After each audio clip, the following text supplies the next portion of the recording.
Hi വിവേസ്, ഇന്ന് ഞാനിവിടെ ചെയ്യാൻ പോകുന്നത് ഒരു ഫിഷ് കറിയാണ്. തേങ്ങയിട്ട് ഫിഷ് കറിയാണ് നമ്മളിന്ന് ചെയ്യാൻ പോകുന്നത്. അപ്പോൾ അതിന് വേണ്ടിയിട്ട് ഞാനൊരു അരക്കപ്പ് തേങ്ങ ഇവിടെ എടുത്ത് വെച്ചിട്ടുണ്ട്. പിന്നെ കുറച്ച് ഫിഷ് ഇവിടെ കട്ട് ചെയ്ത് വെച്ചിട്ടുണ്ട്. ഈ ഫിഷ് എന്ന് പറയുന്നത് തിലോപ്പിയ എന്ന് പറയുന്ന ഒരു ഫിഷാണ്. ഈ ഒരു സൈസിലാണ് ഞാൻ ഫിഷ് കട്ട് ചെയ്ത് വെച്ചിരിക്കുന്നത്. അപ്പം നമുക്കിനി ഇതിലേക്ക് തേങ്ങ ആഡ് ചെയ്ത് കൊടുക്കാം. ഞാനിതിലേക്ക് 3 ചെറിയ ഉള്ളി ഇവിടെ അരിഞ്ഞു വെച്ചിട്ടുണ്ടായിരുന്നു, അത് ആഡ് ചെയ്യുകയാണ്. നമുക്കിതിലേക്ക് ഒരു 1/4 ടീസ്പൂൺ മഞ്ഞ ആഡ് ചെയ്ത് കൊടുക്കാം. ഇതിലേക്ക് ഒരു ടീസ്പൂൺ നോർമൽ മുളക് ആഡ് ചെയ്യുവാണ്. നോർമൽ മുളക് നമ്മൾ വറുത്ത സാധാ നമ്മൾ വറ്റൽ മുളക് വറുത്തെടുത്തതിൻ്റെയാണ്. ഇതിലേക്ക് ഞാനൊരു 1/2 ടീസ്പൂൺ നമ്മുടെ കാശ്മീരി ചില്ലി കൂടെ മുളക് പൊടി, ഇതിലേക്ക് ഒരു 1/4 ടീസ്പൂൺ ഉലുവപ്പൊടി, 1 സ്പൂൺ മല്ലിപ്പൊടി. ഇതിലൊരു 1/4 കപ്പ് വെള്ളം എടുത്തിട്ടുണ്ട്. അത് ഇതിലേക്ക് ആഡ് ചെയ്ത് കൊടുത്ത് നമുക്ക് അരച്ചെടുക്കാം. വെള്ളം ഒരുപാട് കൂടിപ്പോകരുത്. കൂടിപ്പോയി കഴിഞ്ഞാൽ ജാറിന്ന് ഫുള്ളായിട്ട് വെളിയിൽ വരും. നമ്മുടെ അരപ്പൂടെ അരച്ചെടുത്ത് വെച്ചിട്ടുണ്ട്. നമുക്കിനി മീൻ കറി എങ്ങനെ വെക്കുന്നതെന്ന് നോക്കാം. നമ്മുടെ ഫിഷ് കറിക്ക് വേണ്ടി ഞാനിവിടെ ഒരു പാൻ ചൂടാക്കി അതിലൊരു 1/2 ടീസ്പൂൺ ഇതിൽ ഒരു 1/2 ടീസ്പൂൺ എണ്ണ ആഡ് ചെയ്ത് കൊടുത്തിട്ടുണ്ട്. അതിപ്പോൾ ചൂടായിട്ടുണ്ട്. നമുക്കിനി ഇതിലേക്ക് നമ്മൾ അരച്ച് വെച്ചിരുന്ന ഫിഷ് കറിയുടെ അരപ്പ് ആഡ് ചെയ്ത് കൊടുക്കാം. ആഡ് ചെയ്യുമ്പോഴത്തേക്കും നമ്മൾ ലോ ഫ്ലെയിമിൽ ഇട്ടിട്ട് വേണം അരപ്പ് ആഡ് ചെയ്ത് കൊടുക്കാം. അപ്പോൾ ഇതൊന്ന് നമുക്ക്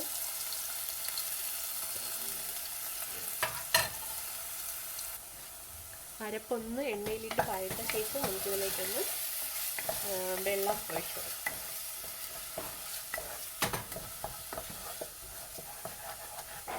ഞാൻ അരച്ചപ്പോൾ ഇതിനകത്തോട്ട് പുളി ആഡ് ചെയ്തിട്ടില്ല. പുളി നമുക്ക് ഇതിൽ വെള്ളമൊക്കെ ആഡ് ചെയ്തതിന് ശേഷം നമുക്ക് അതിൻ്റെ പൾപ്പ് എടുത്ത് ആഡ് ചെയ്ത് കൊടുക്കാം.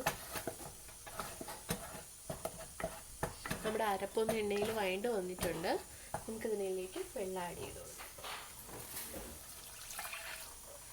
ആഡ് ചെയ്യുമ്പോൾ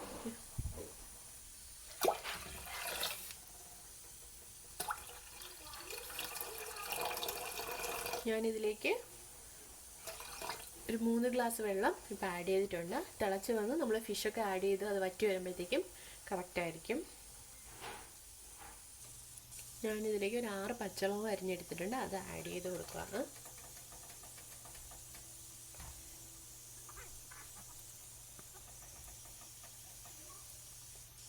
ഇതിലേക്ക് ഞാനൊരു മീഡിയം സൈസ് തക്കാളി ഇവിടെ അരിഞ്ഞു വെച്ചിട്ടുണ്ട്. അതും കൂടെ ആഡ് ചെയ്ത് കൊടുക്കുക. അപ്പോൾ ഇതൊന്ന് തിളച്ച് വന്നതിന് ശേഷം നമുക്കിനി മീൻ ആഡ് ചെയ്ത് കൊടുക്കാം. ഇതിലേക്ക് നമ്മുടെ പുളിയുടെ പിഴിഞ്ഞ് വെച്ചിരിക്കുന്നതിൻ്റെ പരിപ്പ് ആഡ് ചെയ്ത് കൊടുക്കാം. വേണ്ട, ഇത്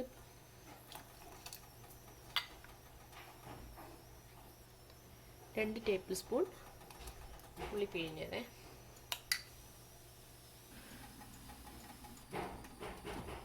1 ടേബിൾ സ്പൂൺ സാൾട്ട്. നമ്മുടെ ഫിഷ് കറിയുടെ അരപ്പ് തിളച്ചിട്ട്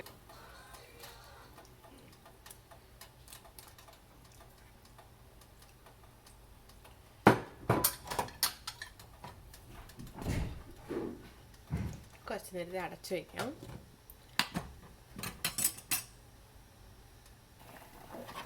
ഇതിലേക്ക് ഞാനൊരു ചെറിയ പീസ് ഇഞ്ചി കട്ട് ചെയ്തിടുവാണ്.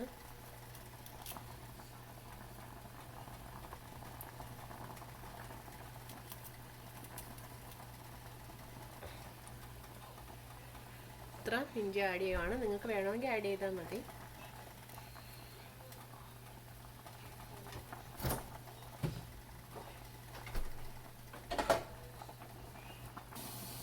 നമ്മുടെ ഫിഷ് കറി ഇങ്ങനെ നന്നായിട്ട് തിളച്ചൊക്കെ വരുന്നുണ്ട്. നമ്മൾ നെത്തോലി അങ്ങനെയുള്ള ചെറിയ ചെറിയ ഫിഷുകളാണ് നമ്മൾ കറി വയ്ക്കുന്നതെന്നുണ്ടെങ്കിൽ നിങ്ങളൊരു അതിൻ്റെ അരപ്പ് തിളച്ചിട്ട് ഒരു 10 മിനിറ്റ് ഇട്ടിരുന്നാൽ മതിയാവും. ഒരുപാട് തിളച്ച് കഴിഞ്ഞാൽ നമ്മുടെ നെത്തോലി മീനൊക്കെ ആണെന്നുണ്ടെങ്കിൽ പെട്ടെന്ന് പൊളന്നു പോകാൻ ചാൻസ് ഉണ്ട്.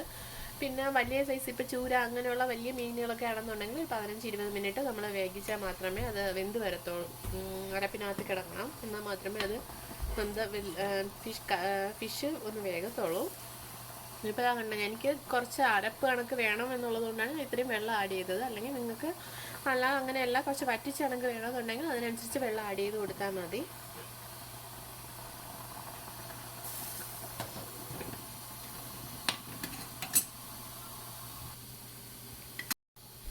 നമ്മുടെ ഫിഷ് കറി എന്തായെന്ന് നോക്കാം. നല്ല ആവശ്യമൊന്നുമില്ല ഇടുന്നത്. നമ്മുടെ ഫിഷൊക്കെ നല്ല വെന്ത് വന്നിട്ടുണ്ട്. നമുക്കിത് ഇനി അടച്ച് വയ്ക്കാം. അടച്ച് വെച്ച് നമ്മുടെ തീ അങ്ങ് ഓഫ് ചെയ്തിരിക്കാം. പിന്നെ നമുക്ക് ഇതിലേക്ക് കടുക് ഒന്ന് വറുത്തിടാം. നമ്മുടെ എണ്ണ ചൂടായിട്ടുണ്ട്. നമുക്കിതിലേക്ക് കടുക് ഇട്ട് കൊടുക്കാം.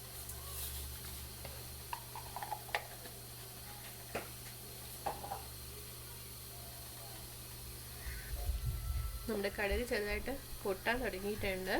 നമുക്കിതിലേക്ക് ഉള്ളി ആഡ് ചെയ്ത് കൊടുക്കാം.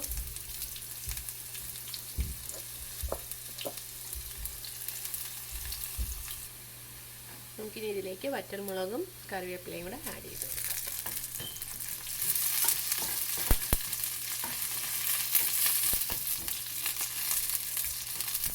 നമ്മുടെ ഉള്ളി ചെറുതായിട്ട് മൂപ്പിട്ട് വരുന്നുണ്ട്. ഇച്ചിരി ഒന്ന് ബ്രൗൺ കളർ ആയതിനു ശേഷം നമുക്ക് മാറ്റാം. നമ്മുടെ ഫിഷ് കറിയിലേക്ക് നമ്മുടെ കടുക് പൊട്ടിച്ചതെല്ലാം ആഡ് ചെയ്ത് കൊടുക്കുകയാണ്.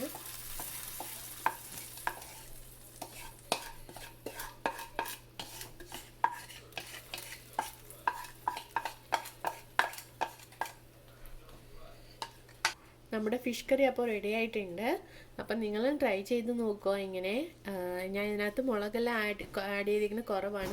നമ്മുടെ വറുത്ത മുളകൊക്കെ പകരം പച്ചമുളകാണ് കൂടുതൽ ആഡ് ചെയ്തിട്ടുള്ളത്. പിന്നെ നിങ്ങളുടെ കയ്യിൽ മാങ്ങയൊക്കെ ഉള്ളവരാണെങ്കിൽ നിങ്ങൾക്ക് മാങ്ങ കൂടി ഇതിനകത്തോട്ട് അരിഞ്ഞിടാം. പിന്നെ നമ്മൾ നെത്തോലിയൊക്കെ വയ്ക്കുമ്പോഴത്തേക്കും പുളിഞ്ചിക്കായിട്ട് വയ്ക്കുവാണെങ്കിൽ കുറച്ചുകൂടെ ടേസ്റ്റ് ആയിരിക്കും. സോ നിങ്ങൾ ഇതുപോലെ ഒന്ന് ട്രൈ ചെയ്യുക. ഇഷ്ടപ്പെട്ടെങ്കിൽ ലൈക്ക് ചെയ്യുക, ഷെയർ ചെയ്യുക, സബ്സ്ക്രൈബ് ചെയ്യുക. Thanks for watching.